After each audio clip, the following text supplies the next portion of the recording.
Hey everybody, today on Political Access we've got a hypothetical battle between Mike Beebe for the Democrats and Susan Collins for the Republicans. This was suggested in the comments. It's a very unusual matchup. Mike Beebe was the governor of Arkansas. He was in there for 2 terms. He was popular. He was considered a conservative Democrat. At this point, he's kind of old. He's been out of the limelight. Not many voters are going to know who he is outside of Arkansas. I don't know where he would stand on all the modern issues, but I would guess he would be more in line with Joe Manchin. And Susan Collins, U.S. Senator from Maine, she's been in there a long time. She has had a lot of popularity. It has come down over the last couple of years. She's probably more of a moderate or liberal Republican. So this is a very difficult matchup. I'm going to assume Mike Beebe gets his name recognition up and runs a serious national campaign. I'm going to assume the same with Susan Collins. I think her name recognition would be a little bit higher. I had a hard time on this one, but let's try to go through the states. We'll talk a little bit more about it at the end. We'll start in Alaska. That will be over 10 points, safe for Collins. Hawaii will be safe for Beebe. Back up to the West Coast, Washington, Oregon, California, safe for Beebe. Now we've got Nevada, that's going to be leans for Beebe.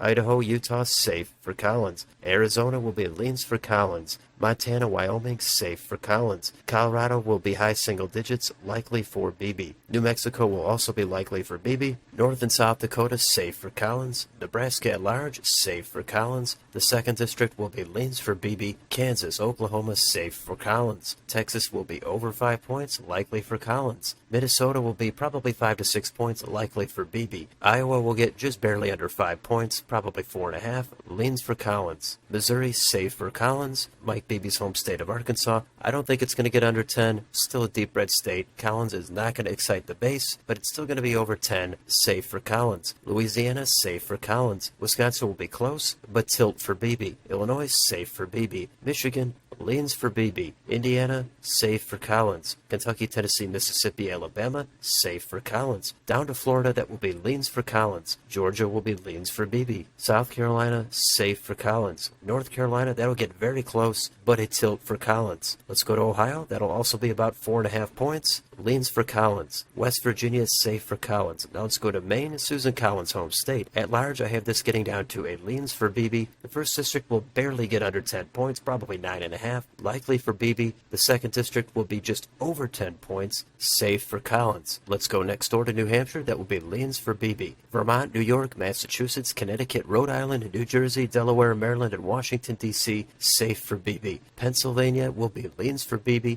and the last state is Virginia, and that will be leans for Beebe. So there's your final map. That comes out to 292 for Mike Beebe, 246 for Susan Collins. So Mike Beebe wins it, even though a lot of people don't know who he is. But I think if he took it seriously, going up against Collins, he would do better in most of these states. Of course, he's not going to get much progressive support at all. Susan Collins is not going to get a ton of Trump support. She'll get a lot of the establishment support, some of the Trump support, but the turnout, I think, would be reduced. But for the most part, this is almost a standard map. I didn't want to make too many drastic changes. Given there's so many unknowns, I tried to split it right down the middle and assume Collins would be a little bit weaker than Beebe. Now, you might take a different approach. You might say Collins, she's a moderate Republican, and Beebe is a conservative, no-name Democrat. There's no way Collins would lose New Hampshire, Nevada, Wisconsin, Georgia, and she would do better in Iowa, Ohio, and North Carolina. That's a possibility. And some of you might say Susan Collins would not at all excite that Trump base. The turnout there would be far more reduced than for Mike Beebe, and Beebe would do a little bit better than I even have him doing. Maybe he flips North Carolina, maybe he flips Arizona. You could take that route if you'd like. Again, I try to take a middle-of-the-road approach. I don't think either of these two are going to excite anybody. Certainly not much from the base. A lot of this would be about the independents, the suburbs, voters in the middle. And of course, if people don't know who Mike Beebe is, then of course Susan Collins would do better and probably win this election. But to be fair, I'm assuming he runs a serious campaign. It would be fun to see them go through all the issues, find out where Beebe stands. Is he just another Joe Manchin? How much crossover support would he get? How would Susan Collins deal with Trump and abortion? The list goes on and on, but this is the map that I settled on. Let me know in the comments. Do you agree with this map? Which states would you change? Let me know down below on your way out. Don't forget to like, share, and subscribe. Thanks for watching. I'll see you on the next video.